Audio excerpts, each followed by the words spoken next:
नमस्कार दोस्तों, शौर्य क्लासेस में आप सभी का हार्दिक स्वागत है। मैं दीपक थपलियाल और आज हम बात करेंगे क्षत्रि और शानच प्रत्यय के बारे में। दोस्तों, आज हम प्रत्यय प्रकरणम सीरीज के अंतर्गत ही कृत प्रत्यय के अन्य दो प्रकारों क्षत्रि और शानच प्रत्ययों के बारे में पढ़ेंगे, उनके बारे में जानेंगे, समझेंगे। ठीक है, ये वीडियो दोस्तों बहुत ही ज़्यादा इंपॉर्टेंट होने वाली है पूरी सीरीज़। इसे ज़्यादा से ज़्यादा शेयर कीजिए ताकि ज़्यादा से ज़्यादा लोगों तक ये पहुँचे और उनकी मदद हो सके जिनको जो प्रत्यय सीखना चाहते हैं। ठीक है, तो आइए दोस्तों इस वीडियो को शुरू करते हैं। दोस्तों, इस वीडियो को शुरू करते हुए हम सबसे पहले एक सूत्र पढ़ेंगे जो संस्कृत व्याकरण में कहा गया है। और वो सूत्र क्या है दोस्तों? वो सूत्र है लटः क्षत्रि शानचाव प्रथमा समानाधिकरणे। क्या है सूत्र दोस्तों? सूत्र है लटः क्षत्रि शानचाव प्रथमा समानाधिकरणे। अब दोस्तों इस सूत्र के द्वारा क्या कहा गया है? तो दोस्तों इस सूत्र में यही कहा गया है कि अप्रथमांत अर्थात द्वितीयांत आदि के साथ, मतलब जो ऐसे वाक्य जो मतलब प्रथमा नहीं हो, जिनके अंत में ऐसा पद ना हो जो प्रथमा विभक्ति के आधार पे है। कैसे पद हो? द्वितीयांत हो या आदि हो, जैसे तृतीयांत, चतुर्थांत, ऐसे पद जिनके अंतिम जो पद है, ऐसा वाक्य जिनके अंतिम पद जो हैं वो द्वितीया विभक्ति के लगे हुए हो या तृतीया, चतुर्थी, पंचमी, कोई भी हो, बस प्रथमा ना हो। ठीक है, तो ऐसे जब समान अधिकरण होने पर जो लट अर्थात वर्तमान काल, हमारी लकार होते हैं ना, 10 लकार हमने पढ़े थे, तो उनमें से लट लकार होता है जो वर्तमान काल में प्रयोग होता है, उसके स्थान पर क्षत्रि और शानच प्रत्यय आते हैं। ठीक है, अब परस्मैपदी धातुओं के साथ क्षत्रि प्रत्यय लगता है और आत्मनेपदी धातुओं के साथ शानच प्रत्यय लगता है। बस इतना ही अंतर है। ये दोनों लट लकार के अर्थ में ही आते हैं, बस धातुओं में भिन्नता होने के कारण अलग हो जाते हैं। जैसे परस्मैपदी धातुओं के साथ क्षत्रि प्रत्यय होता है और जो आत्मनेपदी धातुएं हैं उनके साथ शानच प्रत्यय होता है। अब दोस्तों इन प्रत्ययों का अर्थ बताया गया है। तो क्या कहा है? एक कार्य को करते हुए दूसरे कार्य को करना, अर्थात करते हुए, यहाँ जो करते हुए पद है मतलब किसी कार्य की निरंतरता को दर्शाने के लिए, मतलब जो करते हुए है ना, इसके स्थान पर क्षत्रि और शानच प्रत्यय आते हैं। अब करते हुए का मतलब क्या हो गया? तो वो हो गया जैसे किसी कार्य की निरंतरता दिखानी है कि ये कार्य चल रहा है, ठीक है, और उसके साथ दूसरा भी कार्य हो रहा है। तो किसी कार्य की निरंतरता मतलब कार्य अभी भी आरंभ है, ख़त्म नहीं हुआ है, तो उसकी निरंतरता को दर्शाने के लिए क्या है? क्षत्रि और शानच प्रत्ययों का प्रयोग किया जाता है। अब दोस्तों अगला बिंदु आता है क्षत्रि एवं शानच प्रत्ययांत जो पद होते हैं उनके लिंग, वचन एवं विभक्ति जो होते हैं वो विशेष्य मतलब कर्ता के तुल्य ही रहेंगे। अब विशेष्य मतलब जिसकी विशेषता बताए गए हों। ठीक है, तो जो कर्ता होता है मतलब जो करने वाला है, कोई जो कार्य कर रहा है उस वाक्य में, उसके अनुसार ही क्या होंगे? लिंग, वचन और विभक्ति ये सब बदलेंगे। ठीक है, क्षत्रि और शानच प्रत्ययांत पदों के। उसके बाद दोस्तों कहा गया कि क्षत्रि एवं शानच प्रत्ययांत जो पद हैं उनके रूप तीनों लिंगों में चलते हैं। ठीक है, पुल्लिंग, स्त्रीलिंग, नपुंसकलिंग, तीनों लिंगों में इनके रूप चलते हैं। दोस्तों हमने क्षत्रि और शानच प्रत्ययों को एक साथ तो पढ़ लिया, आइए अब एक एक करके पढ़ते हैं। जैसे पहले आते हैं क्षत्रि प्रत्यय पे। तो क्षत्रि पद का जो आरंभिक शकार होता है ना, मतलब क्षत्रि पद जो है उसका जो शकार है श का, उसकी इत संज्ञा होती है पहले तो। ठीक है, और वो किससे होती है? वो होती है लशक्व तद्धिते सूत्र से श की इत संज्ञा हो जाती है। ठीक है, शकार की। और उसके बाद क्या होता है? जो रिकार है क्षत्रि मतलब त के साथ जो री है नीचे, उसकी भी इत संज्ञा होती है और वो होती है हलंत्यम सूत्र से। ठीक है, तो श की इत संज्ञा होती है लशक्व तद्धिते सूत्र से और रिकार की इत संज्ञा होती है हलंत्यम सूत्र से। फिर इन दोनों का ही लोप हो जाता है किससे?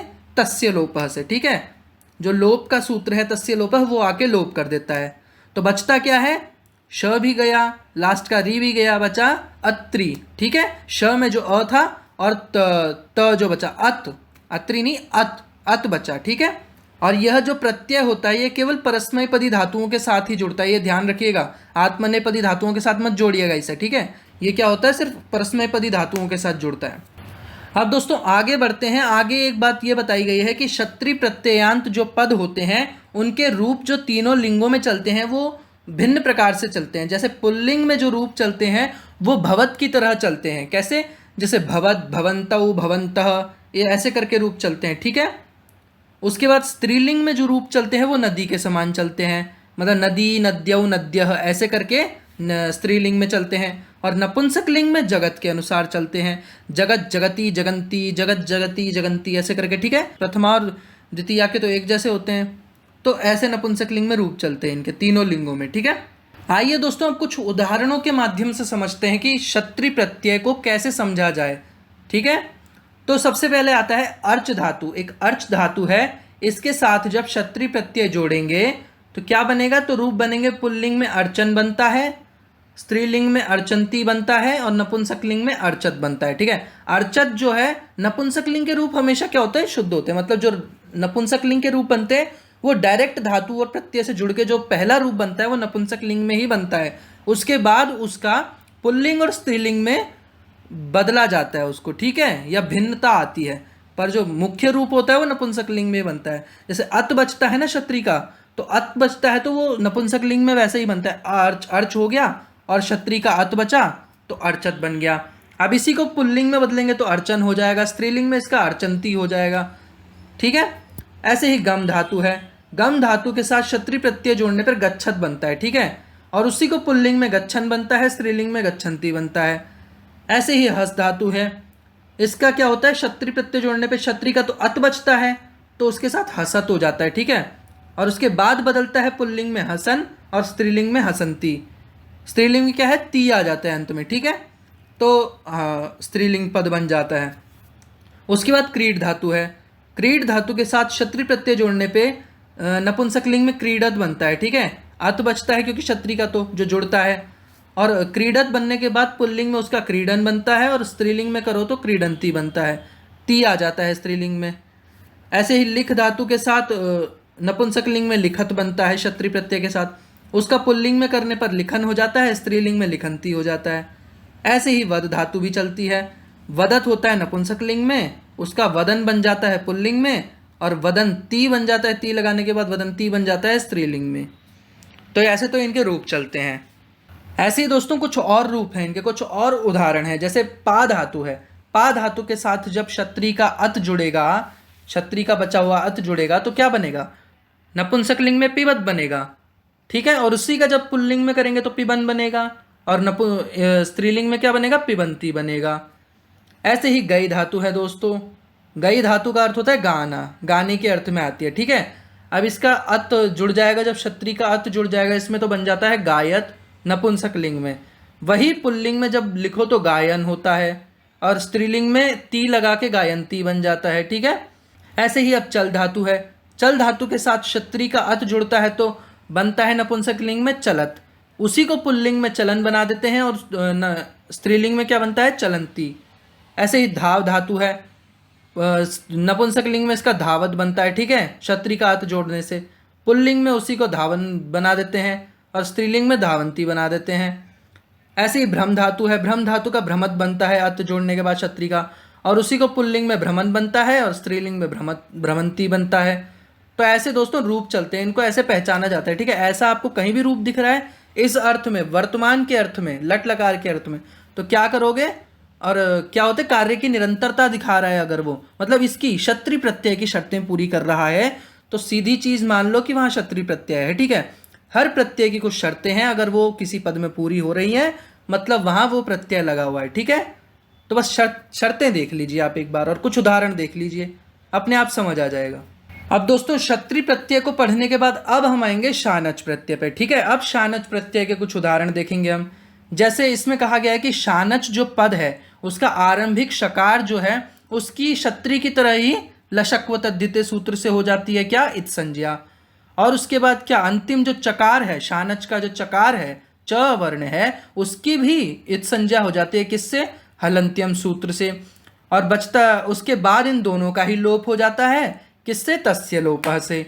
बचता क्या है, बचता है आन, और वही क्या है, पदों में जुड़ा हुआ दिखता है हमें, क्या बोलते हैं, धातुओं के साथ, ठीक है। जब शानच प्रत्ययांत पद बनते हैं तो उनमें आन जुड़ा हुआ दिखता है, ठीक है, तो वो इसी का होता है। अब दोस्तों शानच प्रत्यय के बारे में कहा जाता है कि यह प्रत्यय जो होता है वो केवल आत्मनेपदी धातुओं के साथ ही जुड़ता है। जो हमारा क्षत्रि प्रत्यय था वो केवल परस्मैपदी धातुओं के साथ जुड़ता था, और ये जो शानच प्रत्यय है ये केवल आत्मनेपदी धातुओं के साथ जुड़ता है। और शानच प्रत्ययांत जो पद होते हैं वो विशेषण के रूप में प्रयोग होते हैं, ठीक है, मतलब किसी की विशेषता बताते हैं, ऐसे पद क्या होते हैं, अधिकतर शानच प्रत्यय में आते हैं। ठीक है, तो अब अगला बिंदु क्या है कि शानच प्रत्ययांत जो पद होते हैं उसके तीनों लिंगों में रूप चलते हैं, ये तो पता है, लेकिन अब किस किस रूप में चलते हैं तो वो यहाँ बताया गया है। पुल्लिंग में तो रामवत, राम की तरह चलते हैं। राम के कैसे चलते हैं पता है ना सबको, रामः रामौ रामाः, रामम रामौ रामान, रामेण रामाभ्याम राम ही, ऐसे करके चलते हैं ना। तो इसी की तरह से चलते हैं शानच प्रत्ययांत पदों के पुल्लिंग में रूप।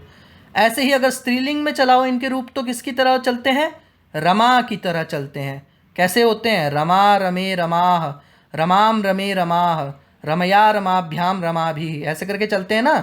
तो वो क्या होते हैं, वो स्त्रीलिंग में होते हैं। और नपुंसक लिंग में इसके रूप चलते हैं गृहवत की तरह। अब गृह के कैसे रूप चलते हैं, तो वो चलते हैं दोस्तों गृहम गृहे गृहाणी, गृहम गृहे गृहाणी, और उसके बाद क्या है, पुल्लिंग जैसे ही रूप हो जाते हैं, गृहेण गृहाभ्याम गृहई। ठीक है, तो क्या हो गया, तीनों लिंगों में ऐसे इनके रूप चलते हैं। अब दोस्तों आइए शानच प्रत्यय के भी कुछ उदाहरणों को देख के समझते हैं कि शानच प्रत्यय को कैसे पहचाना जाए, कैसे जाना जाए, समझा जाए। ठीक है, तो आते हैं उदाहरणों पे। सबसे पहला उदाहरण है सेव धातु। अब ये आत्मनेपदी धातुएं, ठीक है, जो हमने पहले पढ़ी वो परस्मैपदी धातुएं थी, तो अब ये आत्मनेपदी धातु हैं। जैसे सेव धातु है, अब इसके साथ जब शानच प्रत्यय जुड़ेगा तो जैसा कि हम पढ़ चुके हैं, शानच के शुरुआती शकार और अंतिम चकार दोनों का लोप हो जाता है इत संज्ञा करके। ठीक है, तो बचता क्या है, आन। आन जो बचता है, क्या बचता है, आन बचता है। ठीक है, अब आन जो बच रहा है वो जुड़ेगा, तो जब वो जुड़ेगा तो पुल्लिंग में तो सेवमानः बनता है, विसर्ग लगा दो तो। स्त्रीलिंग में सेवमाना बनता है, ठीक है, और नपुंसक लिंग में क्या बनता है, सेवमानम बनता है। ये हलंत नहीं आएगा, ये गलत लगा दिया मैंने। नपुंसक लिंग में क्या बनता है, सेवमानम बनता है, ये हलंत नहीं आएगा।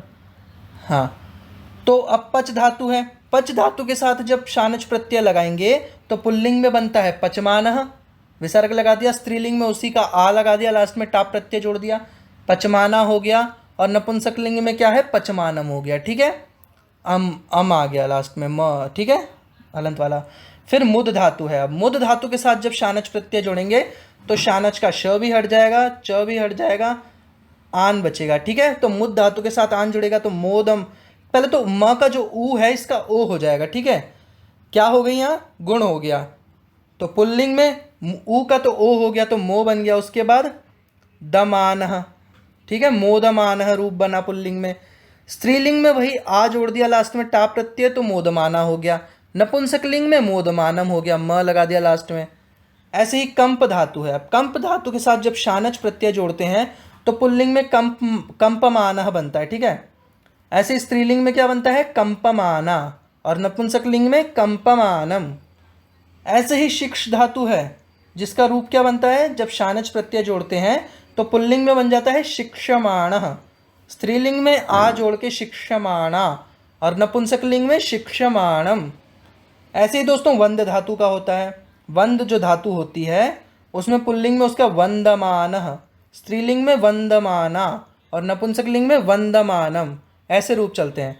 तो वंद धातु, शिक्ष धातु, कंप धातु, मुद धातु, पच धातु, सेव धातु, इतनी धातुएं हमने देखी। ठीक है, अब दोस्तों बात यहाँ ही खत्म नहीं होती, इसके अलावा भी कुछ धातुएं हैं जो जिनके साथ शानच प्रत्यय जुड़ता है आत्मनेपदी धातुओं के साथ। बहुत सारी धातुएं हैं आत्मनेपदी भी, जैसे लभ धातु हो गई। ठीक है, लभ धातु के साथ जब शानच प्रत्यय जोड़ेंगे तो लभमानः पुल्लिंग में बनता है, लभमाना स्त्रीलिंग में बनता है ये, और लभमानम क्या बनता है, नपुंसक लिंग में बनता है। ऐसे ही जब वृद्ध धातु आती है, वृद्ध ध आधा है, ठीक है, वृद्ध उच्चारण भी उतना ही करना है जितना होना चाहिए। ठीक है, तो वृद्ध धातु के साथ जब शानच प्रत्यय जुड़ेगा तो उसका री का तो अर हो जाता है। ठीक है, जैसा कि हम पढ़ चुके, गुण हो गया, री का अर हो जाता है तो वर्धमानः पुल्लिंग में बनता है, वर्धमाना स्त्रीलिंग में बनता है, और वर्धमानम नपुंसक लिंग में बनता है। ठीक है, ऐसे ही वृद्ध धातु है, व्री का जो री है वो भी अर में बदल जाएगा, तो वर्तमानः पुल्लिंग में बनेगा, वर्तमाना स्त्रीलिंग में बनेगा, और वर्तमानम नपुंसक लिंग में बनेगा। ठीक है, ऐसे ही द्युत का है, द्यु के ऊ का ओ हो जाएगा गुण, और द्योतमानः बनेगा पुल्लिंग में, द्योतमाना स्त्रीलिंग में आ जुड़ गया अंत में, और द्योतमानम जो है वो नपुंसकलिंग में बनेगा। ठीक है, ऐसे ही भिक्ष धातु है। अब भिक्ष धातु के साथ भिक्षमाणः जो पुल्लिंग में बनेगा, भिक्षमाणः स्त्रीलिंग में बनेगा और नपुंसकलिंग में बनेगा हमारा भिक्षमाणम। ठीक है, ऐसे रूप बनेंगे इनके, चलेंगे जो ऐसे आपको कहीं भी मिल जाए। ये नियम जहाँ भी लग रहे हैं शानच प्रत्यय के, वहाँ समझ लो शानच प्रत्यय है। ठीक है, अब दोस्तों हमने परस्मैपदी और आत्मनेपदी दोनों धातुएं पढ़ी। अब इनके अलावा भी कुछ धातुएं होती हैं दोस्तों, वो होती हैं उभयपदी धातुएं। ठीक है, जिनके रूप क्या है, दोनों में चलते हैं। उनके साथ क्षत्रि प्रत्यय भी जुड़ सकता है और शानच प्रत्यय भी जुड़ सकता है। ठीक है, तो क्षत्रि के साथ भी उसके रूप बनेंगे, शानच के साथ भी उनके रूप बनेंगे, उभयपदी धातुओं के। ठीक है, तो जैसे कथ धातु है, अब इसके उदाहरण देखिए कुछ। जो कथ धातु है उसका जब क्षत्रि प्रत्यय जुड़ेगा तो अत बचता है, वो जब जुड़ेगा तो पुल्लिंग में यहाँ कथयन बनता है। ठीक है, और उसी को जब शानच प्रत्यय जोड़ते हैं तो कथयमानः बनता है।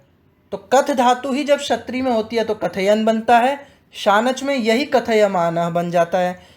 प्रयोग दोनों का लट लकार में ही हो रहा है। ठीक है, वर्तमान काल में अर्थ एक ही है दोनों का, किसी कार्य की निरंतरता को दर्शाना है।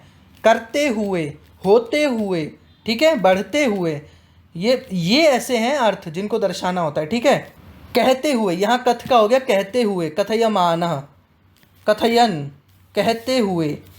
ऐसे ही क्री धातु है। ठीक है, जब क्री धातु का क्षत्रिय से बनेगा तो कुर्वन हो जाता है रूप। ठीक है, और शानच के साथ जुड़ जाने पर कुर्वाण हो जाता है। तो ध्यान रखिए, अर्थ दोनों का ही एक है, किसी कार्य की निरंतरता को दर्शाना। ऐसे ही ब्रू धातु है। ब्रू धातु के साथ जब क्षत्रि प्रत्यय जुड़ता है तो ब्रुवन हो जाता है, और वही धातु के साथ जब शानच प्रत्यय जुड़ता है तो ब्रुवाण हो जाता है। जैसे क्री धातु का कुर्वाण बना शानच के साथ, ब्रू धातु का ब्रुवाण बनता है शानच के साथ। क्षत्रि के साथ क्री का कुर्वन बना, ब्रू का ब्रुवन बना। तो ऐसे ही रूप बनते हैं। ठीक है, लगभग क्या होता है, उच्चारण में साम्य होता है, इनमें एक जैसी समानता होती है जिससे पहचानने में आसानी होती है। अब जैसे नी धातु है। ठीक है, नी धातु का क्षत्रि जोड़ देंगे अगर उसके साथ तो नयन बनता है। शानच के साथ वही धातु जो है वो नयमानः बन जाती है ना बदलाव। अर्थ दोनों का ही एक है, मतलब अर्थ के मामले में दोनों ने एक दूसरे को पकड़ा हुआ है कि भैया ना मैं छोड़ूंगा ना तू छोड़ेगा, दोनों कहीं नहीं जाएंगे। लेकिन जो रूप है वो दोनों के अलग बनेंगे, अस्तित्व दोनों का अपनी अपनी अलग अलग पहचान है, लेकिन अर्थ दोनों ने एक ही देना है। ठीक है, एक ही घर के दो बच्चे हो गए, अपना अपना अलग अलग अस्तित्व है, लेकिन उनका खून तो एक ही है ना, बाप एक ही है। तो वही बात है, नयन नयमान, अर्थ दोनों का ही एक है लेकिन रूप अलग अलग चलते हैं। अब चिंत धातु है, इसका भी यही है, क्षत्रि के साथ चिंतयन बन जाता है, शानच के साथ चिंतयमानः बन जाता है। मानः ये जुड़ जाता है शानच के साथ पदों में, वाणः मानः। ठीक है, अब चुर धातु है। चुर धातु का क्षत्रि के साथ चोरयन बनता है, ऊ का ओ हो जाता है। ठीक है, चोरयन बनता है, शानच के साथ यही चोरयमाणः बन जाता है। अर्थ वही है, चुराते हुए। ठीक है, चोरते हुए, ये जो अर्थ होता है इस अर्थ में क्या है, कार्य की निरंतरता को दर्शा रहा है। दोनों ही अर्थ सेम है दोनों का, बस क्या है धातुएं अलग अलग है। परस्मैपदी के साथ क्षत्रि का चोरयन बनेगा चुर धातु के साथ, और आत्मनेपदी धातु वो के साथ क्या बनता है, शानच का रूप बनता है। यहाँ क्या है, उभयपदी धातु हैं, तो चुर का क्षत्रिय के साथ चोरयन बना, शानच के साथ चोरयमाणः बना। ऐसे ही इनके रूप चलते हैं। ठीक है, बहुत उदाहरण मिलेंगे आपको ऐसे जिनके साथ ये शर्तें पूरी हो रही हैं, जो उभयपदी धातु हैं उनके दोनों में रूप मिलेंगे। ठीक है, अब दोस्तों क्षत्रिय और शानच प्रत्ययों को हमने पढ़ लिया है। अब आते हैं इनके वाक्य प्रयोग पे। जो क्षत्रिय और शानच प्रत्ययांत पद हैं, इनका जब वाक्यों में प्रयोग होगा तो कैसे होगा, कैसे हम इन्हें वाक्यों में प्रयोग करें। ठीक है, अब इसको क्या है, इसको देखेंगे। तो सबसे पहला जो उदाहरण है वो है अमन पढ़ता है और अमन लिखता है। दो क्रियाएं हो रही हैं। ठीक है, एक ही करता है, अमन है जो पढ़ भी रहा है और जो लिख भी रहा है। तो अब इसका जब बनेगा, क्या बनेगा, अमन पढ़ता हुआ लिखता है, मतलब पढ़ते हुए लिखता है या पढ़ता हुआ लिखता है, वही बात है। और इसका जब संस्कृत में बनाएंगे तो कैसे बनेगा, अमन का तो अमन आ गया। ठीक है, पढ़ता हुआ या पढ़ते हुए, पठन लिखति, लिखता है। अब पठ जो धातु है वो क्या है, परस्मैपदी है, इसलिए इसका रूप भी क्षत्रि के साथ ही बनेगा। ठीक है, अगर ये आत्मनेपदी कोई धातु होती तो उसका क्या होता, शानच के साथ जुड़ जाता। अगर यहाँ कोई आत्मनेपदी धातु होती तो यहाँ परस्मैपदी धातु है, इसलिए पठन बन रहा है रूप क्षत्रि प्रत्यय वाला। अब दोस्तों क्षत्रिय प्रत्ययान्त पदों का ही जो अन्य उदाहरण है क्षत्रिय प्रत्यय का, वो क्या है? जैसे वाक्य है, वह गाता है और वह जाता है। ठीक है, दो क्रियाएं हैं जो एक ही कर्ता के द्वारा हो रही है। वह जो गा भी रहा है, जो जा भी रहा है। अब इसका जब क्षत्रिय प्रत्ययान्त मतलब इसमें प्रयोग करेंगे तो बनेगा वह गाता हुआ जाता है। ठीक है, या वह गाते हुए जाता है, गाना गाता हुआ जाता है। ठीक है, तो इसका जब संस्कृत में बनाएंगे तो कैसे बनेगा? क्षत्रिय प्रत्यय के साथ वो बनेगा सह, वह को लिखते हैं सह, गाता हुआ, तो गाता हुआ का बनेगा गायन गच्छति। अब गायन जो है इसमें क्षत्रिय पद जुड़ा है। ठीक है, गई धातु है और क्षत्रिय पद है। ठीक है, गई धातु है और क्षत्रिय पद है। ठीक है, ये चीज़ ध्यान रखनी है आपको, ऐसे ही पहचानते हैं। अब दोस्तों तीसरा जो उदाहरण है वो है अनुराधा हंसती है और अनुराधा खेलती है। ठीक है, अब कर्ता एक ही है, अनुराधा जो कर रही है, क्या कर रही है? हंस भी रही है, खेल भी रही है। तो अनुराधा हंसते हुए खेलती है। ठीक है, ये वाक्य बनेगा अनुराधा हंसते हुए, हसंती खेलती है, क्रीडति। स्त्रीलिंग में क्या बनेगा? हसंती बनेगा, ती और आ जाएगा। ठीक है, क्रीडति खेलती है। अब दोस्तों अगला जो हमारा उदाहरण है वो है सरस्वती गीत गाती है और सरस्वती भोजन पकाती है। तो कर्ता सरस्वती ही है जो गीत भी गा रही है और जो भोजन भी पका रही है। ठीक है, तो सरस्वती गीत गाते हुए भोजन पकाती है। ठीक है, गीत गाने की प्रक्रिया चल रही है, उसी के साथ भोजन भी पक रहा है।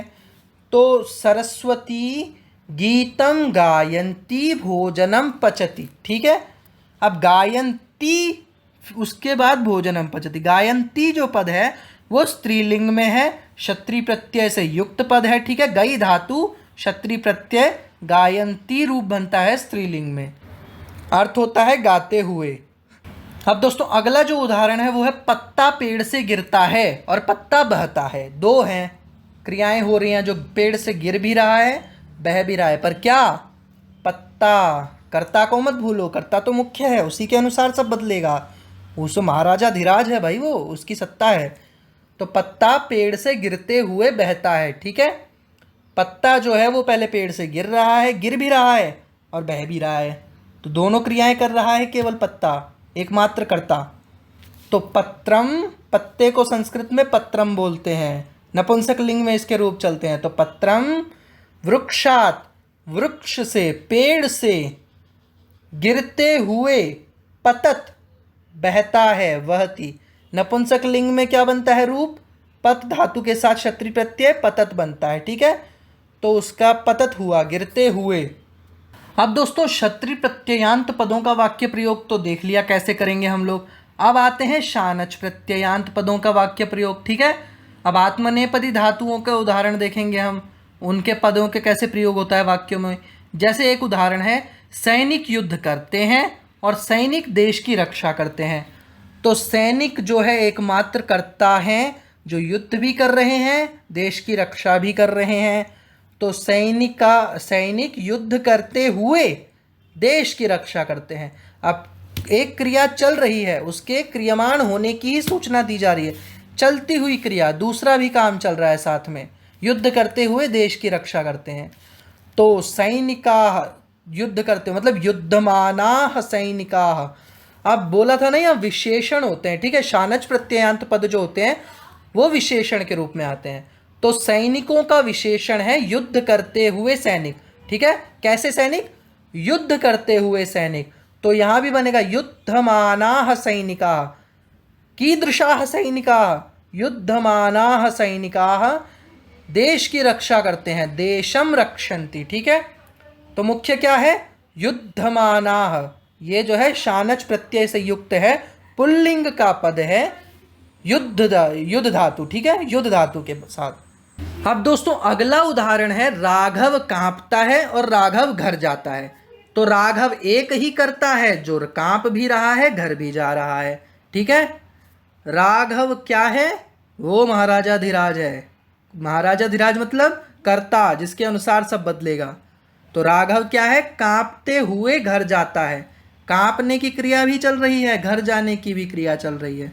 ठीक है, तो वर्तमान काल में लगेगा कैस राघव, कीदृशः राघव, कंपमानः राघव। ठीक है, कांपता हुआ राघव, कांपते हुए राघव क्या कर रहा है, गृहम गच्छति, घर जाता है।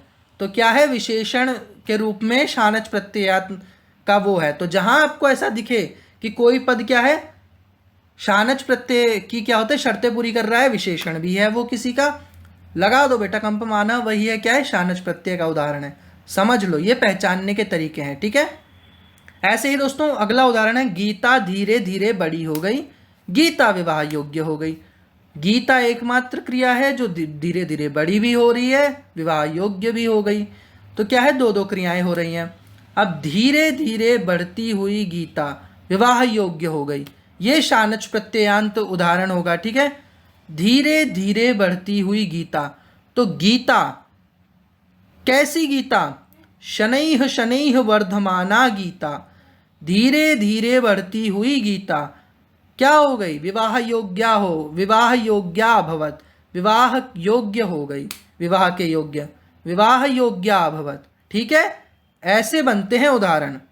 अब दोस्तों अगला उदाहरण है, लताएं कांपती हैं और लताओं से पुष्प गिरते हैं। तो लताएं एकमात्र करता है, जिनके अनुसार सब बदलेंगे वो नहीं बदलेंगी। तो अब लताएं कांप भी रही हैं, पुष्प भी उनसे गिर रहे हैं। तो लताओं से, कांपती हुई लताओं से पुष्प गिरते हैं, ये हो गया शानच प्रत्ययांत उदाहरण हिंदी में।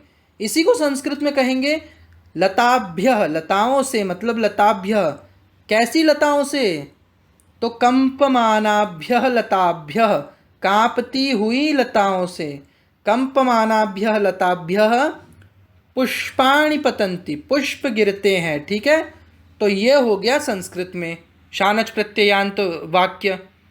अब अगला उदाहरण है दोस्तों, पत्ते कांपते हैं और पत्ते पेड़ से गिरते हैं। तो पत्ते क्या हैं, कर्ता हैं, जो कांप भी रहे हैं, पेड़ से गिर भी रहे हैं। अब कांपते हुए पत्ते पेड़ से गिरते हैं। ठीक है, तो यह हो गया शानच प्रत्ययांत उदाहरण हिंदी में। संस्कृत में हो गया पत्ते क्या, पत्राणि, कैसे पत्ते, तो कंपमानानि पत्राणि। ठीक है, कांपते हुए पत्ते, कंपमानानि पत्राणि वृक्षात् पतन्ति, पेड़ से गिरते हैं। यह हो गया संस्कृत में। अब दोस्तों हमने क्षत्रिय और शानच प्रत्यय दोनों को पढ़ लिया, दोनों के वाक्य प्रयोग भी देख लिया, वाक्यों में कैसे प्रयोग करेंगे इन दोनों क्षत्रिय और शानच प्रत्ययांत पदों को। अब दोस्तों हम कुछ गृह कार्य दे रहे हैं, जो आप हमें कमेंट बॉक्स में करके बताइए, हमें भी पता चले आप लोग कितना सीख रहे हैं, हमारा क्या फ़ायदा हो रहा है वीडियोस बनाने का। तो आपके लिए गृह कार्य है दोस्तों, ये 4 धातुएं हैं जिनके साथ दोनों प्रत्यय लगे हैं, जैसे क्रंद धातु के साथ और जप धातु के साथ जब क्षत्रिय प्रत्यय जोड़ेंगे तो उनके रूप क्या बनेंगे वो आपको यहाँ लिखने हैं। ठीक है, और जब मन धातु और शिक्ष धातु के साथ शानच प्रत्यय जोड़ेंगे तो उनके रूप आपको यहाँ लिखने हैं। ठीक है, तो ये आपको रूप लिख के हमें कमेंट बॉक्स में बताने हैं। ठीक है, उसके बाद हम बताएंगे कितने सही हैं, गलत होगा तो हम बता देंगे, ताकि पेपर में क्या हो, आपके गलत उत्तर ना हो, आपके नंबर आए अच्छे और कटे ना इनके चक्कर में नंबर। ठीक है, तो ध्यान से पढ़िए, ज़्यादा से ज़्यादा शेयर कीजिए वीडियोस को, आपको ही फ़ायदा होगा। तो वीडियो पसंद आई तो इसे लाइक करिए, कमेंट करिए, सब्सक्राइब करिए चैनल को। हाँ दोस्तों, ज़्यादा से ज़्यादा वीडियो को शेयर कीजिए ताकि ज़्यादा से ज़्यादा लोगों तक पहुँचे और सबकी मदद हो सके। ठीक है, तो आज की वीडियो में इतना ही, मिलते हैं अगली वीडियो में। नमस्कार।